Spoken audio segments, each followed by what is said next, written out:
बिस्मिल्लाहिर्रहमानिर्रहीम। अस्सलामु अलैकुम। इस्लामिक हेवन चैनल देखने और सुनने वाले दोस्तों को खुश आमदीद। अगर आपको वीडियो पसंद आए तो इसे लाइक शेयर कीजिएगा, चैनल को सब्सक्राइब कीजिएगा और बेल आइकन को ज़रूर प्रेस कीजिएगा ताकि हर नई आने वाली वीडियो आपको बर वक्त मिल सके। आज रमज़ान का 10वां रोज़ा है। पहला अशरा हमसे रुखसत हो गया।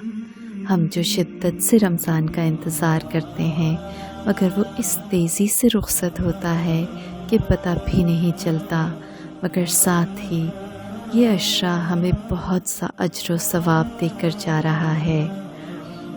दोस्तों, हुज़ूर अकरम सल्लल्लाहु अलैहि वसल्लम सारा साल रोज़ा रखते थे। सिर्फ़ हमारी उम्मत को हुज़ूर सल्लल्लाहु अलैहि वसल्लम के वसीले से सहरी मिली। इससे पहली उम्मतों को सहरी नसीब नहीं होती थी। 24 घंटे का रोज़ा होता था। हुज़ूर सल्लल्लाहु अलैहि वसल्लम ने सहरी करने की ताकीद फरमाई कि इसमें बरकत है। आप सल्लल्लाहु अलैहि वसल्लम या तो रोज़ा पानी पर अफ्तार करते या खजूर से या फिर दूध से, और फिर थोड़ा थोड़ा पानी पिया करते। जैतून और रोटी के साथ भी अफ्तारी फरमाते। आप सल्लल्लाहु अलैहि वसल्लम अफ्तारी की दावत भी कबूल फरमाते।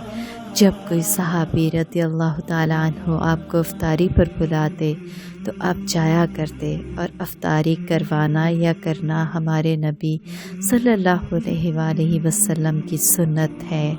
साथ बिन अबादा ने आपकी अफ्तारी की तो आप तशरीफ़ ले गए और वहाँ जैतून और रोटी से रोज़ा अफ्तार किया। इस वक्त अंदाज़े से रोज़ा अफ्तार किया जाता था क्योंकि वक्त का कोई तसव्वुर ना था। सूरज ग़ुरूब होते ही रोज़ा खोल लिया जाता।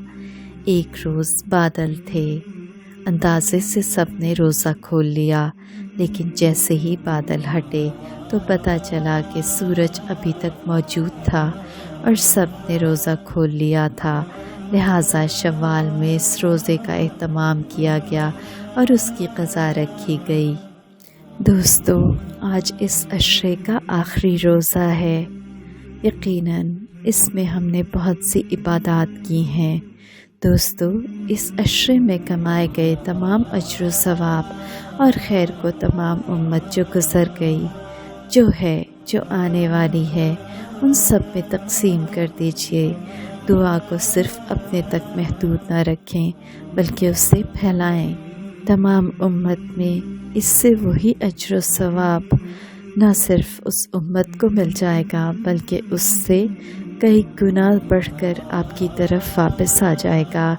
तो दोस्तों, आप जब भी दुआ मांगें तो तमाम उम्मत के लिए मांगें, सिर्फ़ अपने लिए नहीं। हम क्या करते हैं कि हम जो दुआ मांगते हैं वो सिर्फ़ अपने लिए, अपने बच्चों के लिए या फिर ज़्यादा से ज़्यादा अपने वालिदैन के लिए मांगते हैं। तो दोस्तों, अपना दिल वसी कीजिए, फ़राख़ कीजिए, अपनी दुआ का अहाता तमाम उम्मत तक बढ़ा दीजिए। आप देखिएगा कि इससे आपको किस कदर अज्र व सवाब और दिली सुकून मिलेगा।